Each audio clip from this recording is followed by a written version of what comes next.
What is going on, y'all? It is the Caveman back at it again with another video, and I'm going to keep this one short and sweet. I really do not want to talk about that game yesterday because it was super ugly. You guys know the drill with Mott's Applesauce. The Buffalo Bills beat the Miami Dolphins in Week 8, 27-11, but it was the worst 27-11 victory I have ever laid eyes on. The Buffalo Bills currently stand as Super Bowl contenders, right? And have you ever heard somebody say the phrase, a win is a win after a really ugly victory? Well, yeah, I feel like that term is going to be thrown around a lot this week because of the way we beat the Dolphins. But, you know, for me personally, as a Buffalo Bills fan, a fan of a Super Bowl contender, a win is a win. It doesn't cut it for me anymore. I'm way past that point. I'm over a win is a win. I'm over the moral victories. We need to be winning games like this convincingly. That was ugly, and it raised a lot of red flags that I already was suspicious about, but now I'm really starting to be worried. I mean, I'm really concerned. We've already seen some inconsistencies with this Buffalo Bills roster throughout this season already. I mean, the way we lost to the Pittsburgh Steelers was ugly. We shut out the Miami Dolphins, but that was because the Miami Dolphins were making horrendous mistakes. I mean, that game, it was 35-0, but we did not look good winning 35-0 either. I mean, this game was pretty much the same thing,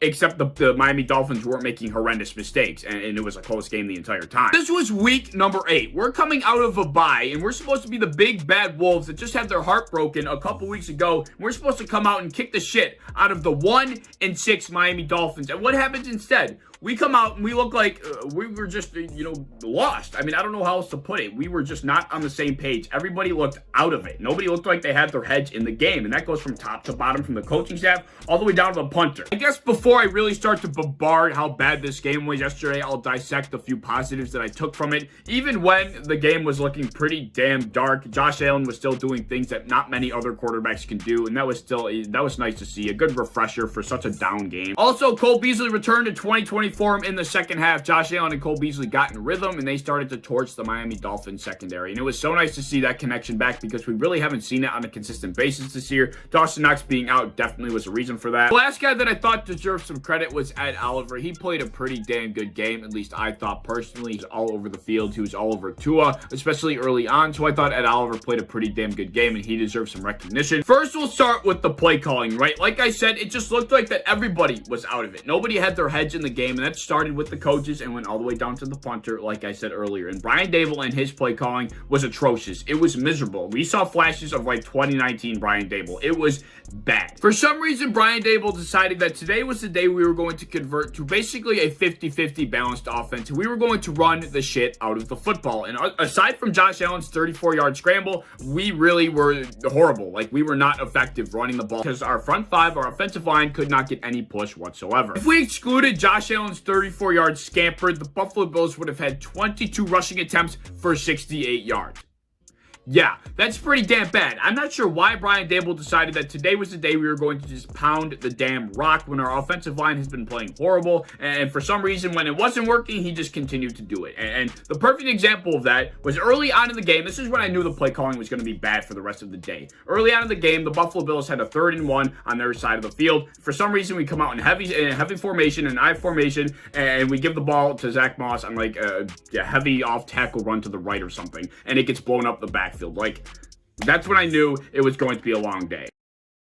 But somehow our play calling wasn't the worst part of yesterday's game. Our offensive line is continuing to look like an absolute detriment. It looked bad against the Steelers in week 1. It looked bad against the Titans a couple weeks ago. And it looked even worse today against the Miami Dolphins. Somehow, against a 1-6 team with a defense that's been getting shredded and a pass rush that looked non-existent lately, the Buffalo Bills offensive line got decimated. Couldn't get any push up front to get any room for any run plays that Brian Daboll for some reason was falling in love with. And Josh Allen barely had any time in the pocket, and he was getting collapsed. The pocket was collapsing on Josh Allen for way too often. I mean, he literally couldn't even move sometimes. He was getting trapped in there. I mean, there were some plays where nobody was even getting picked up. I mean, there were plays where 2 guys were coming in free on Josh Allen. It wasn't like a screen or anything. 2 guys just would come in unblocked, like out of nowhere. And I was sitting there like, what are the front five doing? I don't want to hear the injury excuse. I don't want to hear the fact that the line is shifting around. There's just no excuse for this anymore. Our offensive line has been an issue from last year going into this year, and it's looking like nothing's going to change. And the trade deadline is tomorrow. I mean, I'm not sure if anything's going to change between this video and the trade deadline tomorrow, but I mean, something has to change because this offensive line is going to lose us football games in crunch time. It really is. Like, this is concerning. Even though the Buffalo Bills held the Miami Dolphins to 11 total points and there were only 3 points put up on us in the first half, the Bills defense did not look very good either. They were missing tackles left and right. Levi Wallace was getting just absolutely mossed by Devontae Parker. He was getting shredded by Devontae Parker. I mean, he could not cover Devontae Parker for his life. He made a couple decent plays later down the stretch, but Levi Wallace, that dude, he just can't keep up. He can't do it. And we've all known that. We all knew it. But for some reason, I can't. I don't know. This offseason, we just decided that we didn't need to make any upgrades, and we were going to settle with what we have, and I think we're seeing the consequences of that. The Dolphins on offense somehow managed to establish this RPO game that was getting our linebackers to bite every single time Tua was pulling the ball out, and then all of a sudden there was a guy wide open over the middle of the field, and he was breaking tackles left and right because nobody could make a tackle yesterday. Although I will say that on the touchdown drive that the Miami Dolphins had, Mike Gesicki had that big 40-yard reception down the field. I'm not even sure how he got that open, but it was like a 4th and 1, I believe, and for some reason the Miami Dolphins offensive tackle decided to punch one of our pass rushers' helmets clean off, and the refs completely missed it. I don't know how that's not illegal hand to the face. That was horrible. How do you miss a call like that? Although I will say, other than that missed illegal hand to the face call, I think we got bailed out by a lot of different calls and no calls. I mean, Isaiah McKenzie completely muffed a punt that would have changed the entire game script. I mean, if the Miami Dolphins get a touchdown or even a safety off of that muff punt by Isaiah McKenzie, this whole game is flipped on its head. Hell, I mean, we could have even lost. I mean, that